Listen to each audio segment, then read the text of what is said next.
Welcome.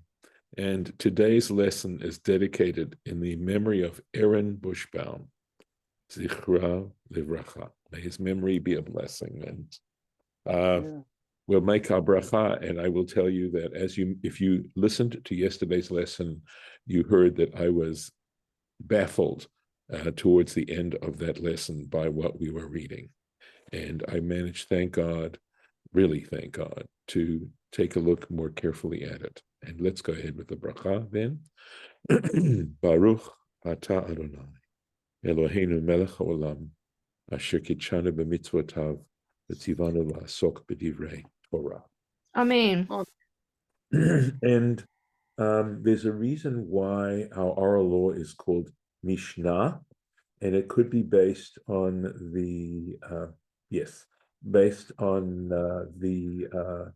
word Veshinan tam levanecha. You shall teach it diligently to your children, that we find in the first paragraph of the Shema. And the word lishanot may well be related to the word shnayim, which means two. And that is the fact that some of the material, perhaps all of it, you have to go over it and over it and over it and over it again, because some of it especially is so deep and so complex and maybe so detailed that you cannot appreciate it the first time around just by a cursory examination.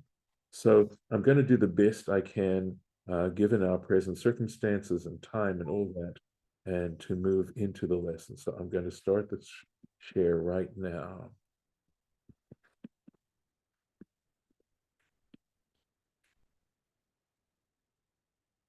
Okay. So this is actually where I was going to start, okay? But the truth is that we need actually more background than this. And the background is actually found right after the death of Aaron's two sons, Nadav and Avihu, at the very beginning of this chapter, or about verse, I think, let's go back here. Make sure I find the place. It may be at the beginning of a Parsha. Okay. Yes. Okay. This is where I'm going to start, at the beginning of Revi'i, verse 12. And here, so it's right after the passage regarding the death of Aaron and of Nadav and Avihu, Aaron's two sons. Aaron is given a direct, it says that God spoke to Aaron alone. It doesn't mention Moses, and he's given the mitzvah of not drinking any any strong drink before practicing, and so that they can be as mindful as possible, etc., etc. And then we go on to this here. Vaydaber Moshe el Aharon. So if you need to look at this in the English later, you may want to do that. Vaydaber Moshe el Aharon ve'el Elazar ve'el Itamar banav hanotarim. Moses spoke to Aaron and his sons Elazar and his remaining sons Elazar and Itamar. And here's what he says: K'chu et hamincha hanoteret me'ishei Hashem. Take the meal offering that is remaining from the fire offerings of God, the ichluha matzot etzel hamizbeach, and eat it as wafers next to the altar. We have seen some of these things in the previous and last week's parsha. Ki kodesh kodashim, for they are most holy. Okay, so let's take a look here. Okay, so here we are. K'chu et hamincha. Take this meal offering. Afal pi she'atem onanim. Look at this. So here we have this phrase, this aninut, right, is the condition one is in from the death of a near relative. It's called aninut, and there are halachic implications in that particular state. The kodshim asurim leonein, and here he says that under normal circumstances, sanctified food is forbidden to an onein, to one who's in a state of aninut. And yet here he is giving them an exceptional situation, et hamincha, take this meal offering, and again, the background, right? This mizo minchat Sh'mini uminchat nashon. This refers to the meal offering of the 8th day, that is the consecration, right? The offering of the consecration that went, the meal offering that went along with that, those offerings. Uminchat Nachshon. And remember, we mentioned this Nachshon was the prince of the tribe of Judah and the chieftain of the tribe of Judah, and he brought special dedicatory offerings that are mentioned in the book of Numbers. V'achluha matzot, and eat it as wafers, unleavened, I should say. Ma Talmud Lomar. Okay. So what is Scripture teaching us in this exceptional situation, right? They're in a state of aninut. Aaron has just lost his 2 sons. Nadav and Avihu, Elazar and Ithamar have just lost the same 2 people, their brothers. Lefi shehi minchat tzibur. Okay. Uminchat sha'ah. Okay. And the reason why is that this was a public offering, public meal offering, and a minchat sha'ah. Let's take a look, okay? So, and it was a special offering brought at that particular time. The en keyotze ba ledorot. And this particular ruling, this particular halachic ruling of consuming it is not one that therefore infers for future generations. And for this reason, we're going to explain the other minachot, the other he is explaining in the context of this particular passage here. And it talks about the laws of minachot. Okay? Right. Okay. And it goes on here, it's talking about the thigh of waving and the breast of the brisket of waving and the thigh of heaving, etc., other offerings. Okay, right. Let's keep going. So this is where all this passage here, he's talking to them about the specific, how they still have to behave despite the fact that they're in this very unusual situation of aninut. Okay. And here is the passage which we started reading about the fact that he was looking for the goat of the sin offering. Now, there were a number of sin offerings that were brought on that day, and Rashi explains that it is a specific sin offering. Okay, here we go. And right here, this is the Seir HaChatat. He says, Seir Musafei Rosh Chodesh, right? This is a helpful Rashi. He says, this particular goat was of the additional offerings brought on Rosh Chodesh. And if we were to go to that chapter in Numbers, which I'm not going to do now, please take my word that on Rosh Chodesh, they would bring, the reason why we do a Musaf service on Rosh Chodesh nowadays is because there were additional offerings brought to the daily offering on Rosh Chodesh. And one of those offerings is a sin offering. Ushloshas irei chataot karvu bo bayom. And in fact, there were, as I mentioned just earlier a little bit, right? There were actually 3 goat sin offerings brought on that one day. And he mentions what they are. Okay. Seir izim, right? The regular goat offering. That was brought along with the dedication, right? The consecration of the sanctuary and the priests. Useir Nachshon, the sin offering brought by Nachshon. Useir Rosh Chodesh, and the goat of Rosh Chodesh. Umi kulam lo nisraf, and he says, with regard to all of them, the only one that was burnt, Elazeh, was the one on Rosh Chodesh. V'nechlaku b'davar chochmei Yisrael. And the sages, our early sages of blessed memory, disagreed regarding this matter. What was the nature of their disagreement? Yesh omrim mipnei tum'ah shenagba bo nisraf. There are those who say it was because some kind of impurity got hold of it, touched it, and that's why it was burnt.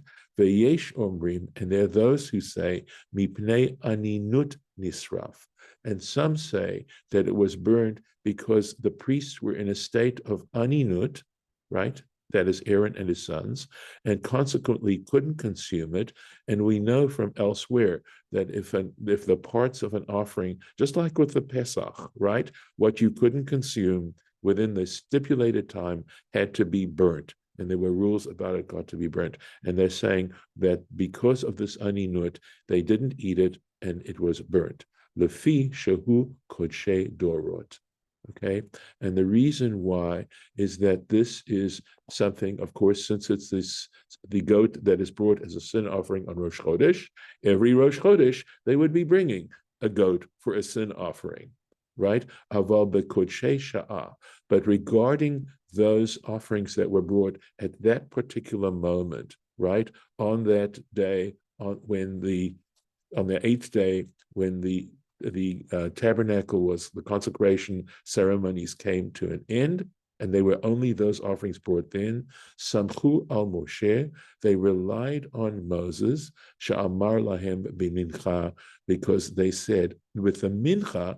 Okay, and I need to explain this. You shall eat it as unleavened bread. And the point here is that even though he didn't tell them to eat those goats, and they might not have done it, because Moses had told them to eat the mincha offering, okay, they inferred from that they should also eat the goat as well, that they should also consume the goat.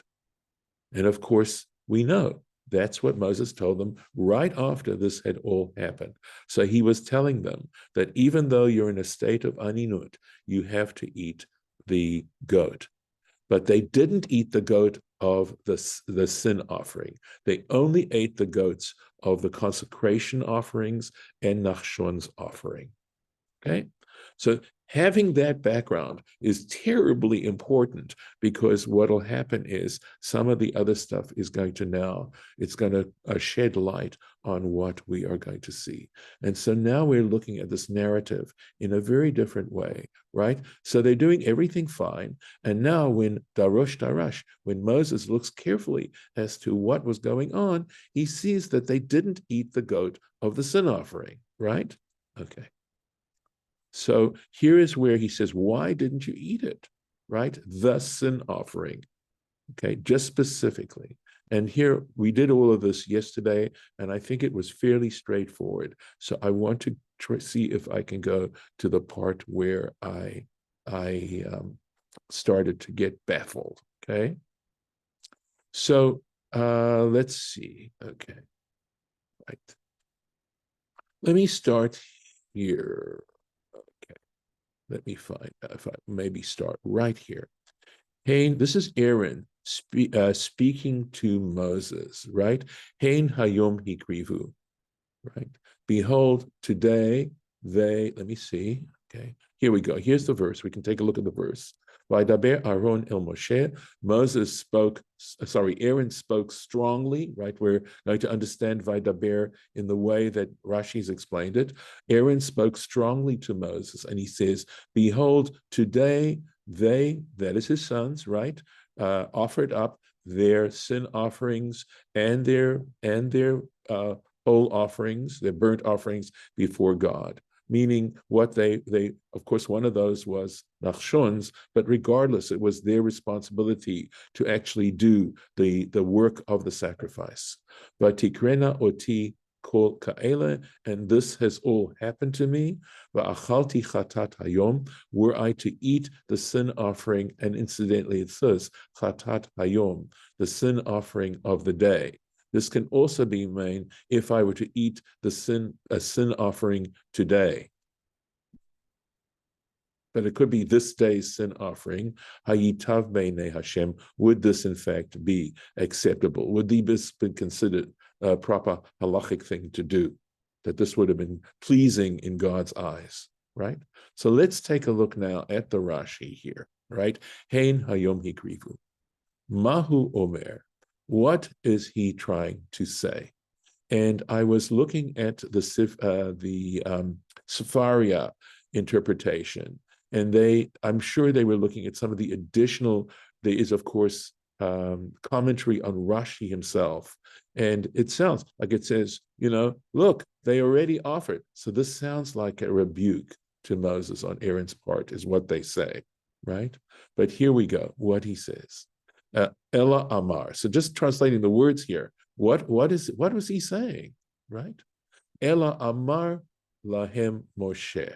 Okay, so this is, he says, okay, so he says, I think it's Amar Lahem Moshe, Shema Zaraktem Dama Onanim.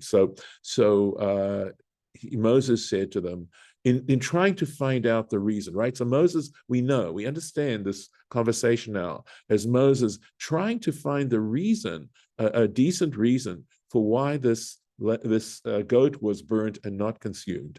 So Moses says to him, perhaps you cast its blood, you sprinkled its blood in a state of aninut, she'anin she'avad chilel. So it says, because a person, an onain, a priest who's in this state of aninut, who performs his service, has defiled the offering.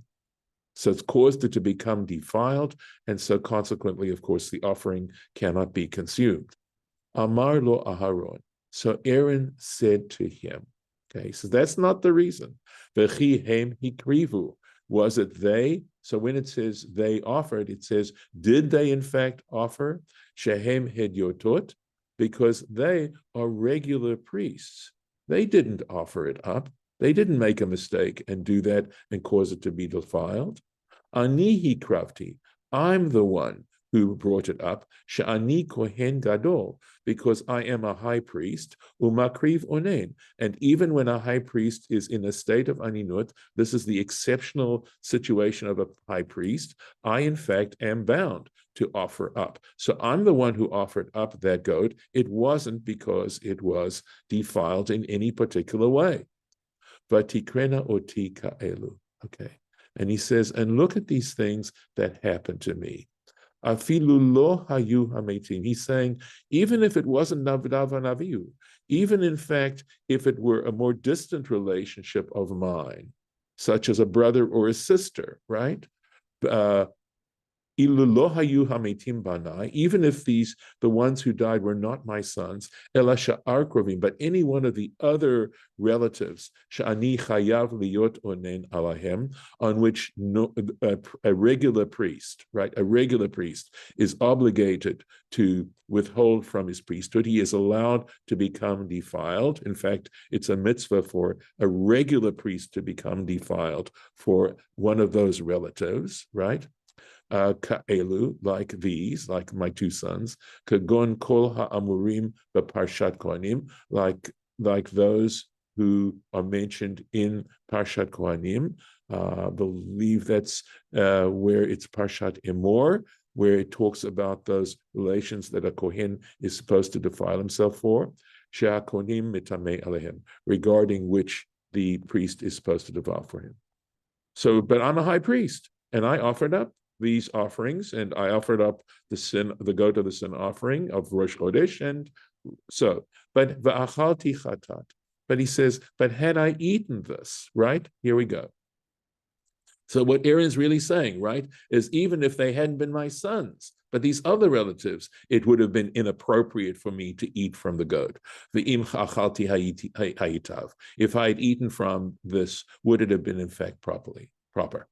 Hayom. During the day. So Aaron, and here he's saying, "Va'aval aninut laila mutar." But the fact is that if you're in a state of aninut at night, there is no problem. Why?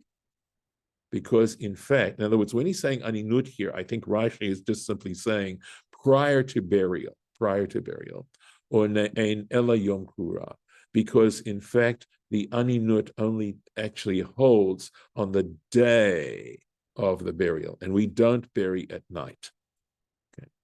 So, it's as if, I think what Aaron is saying is, had it been a time for me to eat this at night, possibly it would have been okay. But I wasn't going to eat during the day.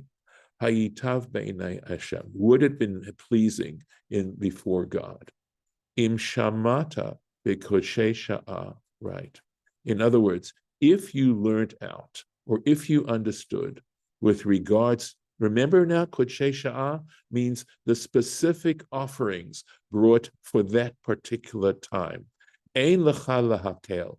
That is not a reason to be lenient. In other words, if there's a leniency involved in eating, and he learned this from what Moses said to him. Remember the first part we said, versus referring to the mincha offering, that they needed to consume it even though they had just experienced this.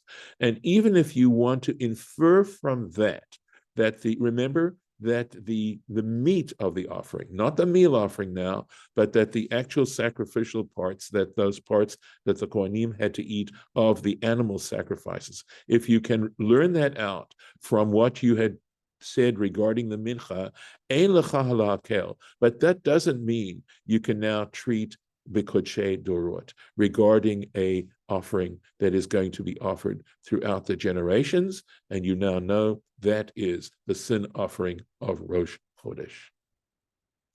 So he was having an halachic dispute with Moses. That's what this is coming out to be, and I'm hoping I've said this carefully enough for you to follow. We've got one little part left here. Vayishma Moshe, Moses understood this. Vayitav be'einav, and this was fitting. He accepted this argument. It was good in his eyes. And here is the Rashi. Vayitav be'einav. Now, I'm going to tell you right now that I disagree with the Sfaria's interpretation of this. I could be wrong, but I believe I'm on good ground here. Hodeh, meaning he, in fact, acknowledged Aaron's argument was good. Velo bosh lomar, and he was not ashamed to say, Moses was not ashamed to say, lo shamati, I did not infer that. I didn't make that inference. I didn't understand. So when it says vayitav be'einav, and it was pleasing in his sight, and this Rashi is going to explain to what degree this was pleasing in Moses' sight, to the point that he wasn't ashamed to admit that he himself hadn't learned that out from the mincha offerings. That is to say, that when it came to Kodshei Sha'ah, that would be okay because the whole situation was exceptional. But the Kodshei Dorot is not an exceptional situation, and one has no right to learn out an exceptional situation from one that is not exceptional. And that is my level of understanding at this point. And so I'm going to stop the share, and I'm very grateful to be able to do this with you today. And I'm happy we have a few minutes if you would like to ask any questions. Yeah, I do have a question, Rabbi. Yes. When Aaron heard his two sons God took him. Yes. God took his sons. He was in mourning, and of course, his brother Moses didn't realize this. That Moses said, "You're supposed to eat the offerings of the people that were given to you. God wants you to eat those offerings." And Aaron says, "Wait a minute, I'm in mourning." And then Moses, what he was angry, but he apologized. He said, "You're right.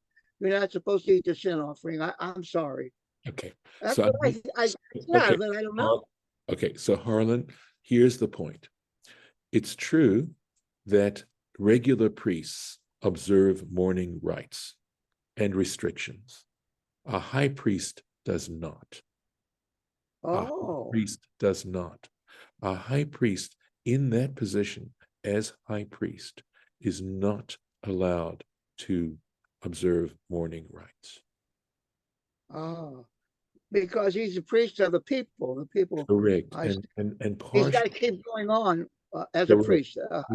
Correct. And I think in trying to sort of think out rationale for why this is the case is because it has to do with immortality. And that all this stuff actually has to do with developing an immortality for human beings. It's all about immortality. Okay. Gotcha. And Yeah. that's what this is all about. And because of that, he is because there is it's as if these souls never died. So even for his wife or his parents I want to double That's check. or his children. So I believe that is the He's a law. high priest. The Got high to do it, not. whether he A likes it or priest not. is not allowed to defile himself. Remember, that's what happens when you enter into a room with a corpse, right? You, Right, but you but you can do Shiva and Shloshim and other mourning practices after burial. right, that don't involve it. As I recollect, there is a passage in Sanhedrin where there's a very interesting passage about how the high priest would do this. Because basically, as I understand it, he would not even follow the bier. So what they would do is they'd be carrying the coffin to the burial place, and he'd be in an alley, one alley behind, and then they turn a corner, and then he could go, because it says actually that he is not supposed to leave the sanctuary. So I think what it's saying, it's understood by that to mean that he's not to leave his sanctified state. That's what it really means. So and mourning brings you to a lower state, and he's not allowed to do even post Well, burial mourning that brings you to a lower state. I just want to be careful about using the term lower. You follow me? Well, Um, yeah. but what it means is a less, I think, if you don't mind, saying a less sanctified state. And the fact that, yeah, I see what you're saying, because it's not like he's defiling himself in this particular Well, case. like a mourner has to sit on a low bench, so I'm thinking physically, and Yeah, everybody is, so right. Aaron would not do that. I yeah. agree. The awesome statements about mourning, something, so that it is and I think I understand these statements so much better now, that talk about how the divine spirit cannot rest if you're kind of depressed, right? That Hmm. to be in a state of joy and elation to receive the divine spirit. And I understand it much better now, to the degree that if you don't develop appreciation, because appreciation is the foundation of joy. And I know this as a practice, which is, of course, others have known it long before I ever did.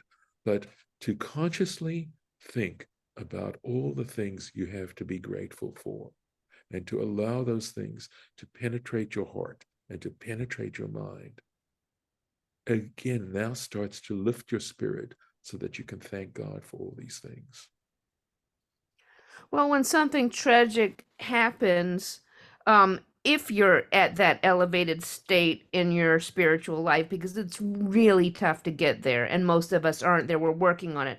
But if something tragic happens, and if you're in that elevated state, it's not that you're only appreciative of all the positive, good things you've gotten, but you might even appreciate that tragedy that God is giving you this opportunity to deal with and to grow from. And Absolutely, absolutely. Sorry for interrupting you, but yes, I would underline what you're saying. Yes, indeed, I mean, indeed. I can certainly intellectually appreciate that concept, but in the practical moment, I'm not always there. I would have to admit that I'm also human, Lauren, and I admitted publicly last Saturday that I have angers that I have to deal with. And you realize that basically the anger comes from moving your mind away from the state of appreciation. That's right. But It's more about frustration and entitlement, and I shouldn't have to deal with this, you correct. know. God shouldn't have given this to I me. don't deserve it. I don't deserve it. And no, Right. it's such a great spiritual path, right? To rather see these as expressions of divine kindness. There's that passage at the end of Genesis where Joseph, his brothers come to him after Jacob dies, and they're scared he's going to kill them all. And he breaks down after they give him some baloney story, okay, about what Jacob told them, okay, and he says, you meant it for evil, but God meant it for good, to save many lives. And I'm happy to say that, please God, my daughter and I have really tried to hold on to that to rather see everything that God has done actually as expressions of divine kindness. Now, thank God, that my sense of that has not been challenged to such a great degree. I mean, I think of the people going through war-torn parts of the world. How do they deal with that as interpreting that as divine kindness? So I haven't been challenged myself, but I would Well, have to. not that way. You No, have. no, I haven't. I No, mean, no. I'm thinking about my father's Alzheimer's and my mother's, Guillain-Barré, even though most of the time I felt frustrated and angry and upset and resented that I had to take care of them and couldn't be taking care of them.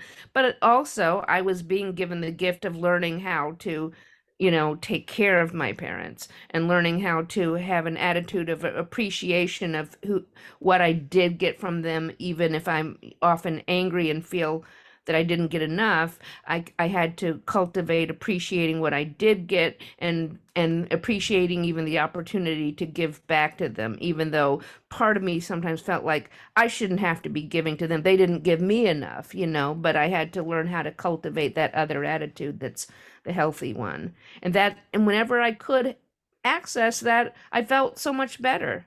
And I felt good about myself and felt, closer to who I'm supposed to be. And when I'm reactive and frustrated and impatient and I tend to I tend to not see things straight, when I'm that way. I tend to always see the worst in someone's motivations or misinterpret what they're trying to do and don't see the love that's, coming in what they're doing. I think that's so true. So listen, I just want to say we are recording all of this. I hope you're okay about that. I think it's actually important. I'm Yeah. glad we recorded this for anyone who has the patience to, see this the whole way through. But I think I will stop the recording at this time and wish everyone a very happy Pesach.